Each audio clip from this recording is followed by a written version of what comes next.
शेवटपर्यंत नक्की बघा.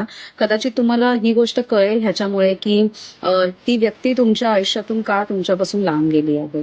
आपल्याला बऱ्याचदा असं वाटतं, की जेव्हा एखादं संकट येतं आपल्यावरती किंवा काय आणि व्यक्तीची खरी रंग दिसायला लागतात, खरी रूपं दिसायला लागतात. मग आपण कुठेतरी ह्याच्यामध्ये देवाला सुद्धा दोष देतो, त्या परिस्थितीला दोष देतो आणि आपण हे म्हणजे माहितीच करून घेत नाही किंवा जाणून घ्यायचाच प्रयत्न करत नाही, की कदाचित ती व्यक्तीच चुकीची आहे किंवा काय. या बाबतीत स्वामी असं म्हणतात, की कधी-कधी मी मुद्दाम तुझ्यासमोर अशी संकटं उभी करतो, की अशी परिस्थिती उभी करतो, की त्याने तुला कळेल, की तुझं जवळचं कोण आहे आणि तुझं परकं कोण आहे. आणि हे स्वामी म्हणतात कळणं खूप गरजेचं आहे. कारण माझं तुझ्यावर सतत लक्ष आहे. त्याच्यामुळे तुझा म्हणजे जवळचं असण्याचं नाटक करणारे आणि तुझ्या खरंच जे जवळ आहे, ज्यांना खरंच तुझी काळजी आहे, हे लोकं मला खूप चांगले माहीत आहेत. त्यामुळे मी अशी काही परिस्थिती तुझ्यासमोर उभी करतो, की जे तुझ्या खरंच जवळचे आहेत किंवा ज्यांचं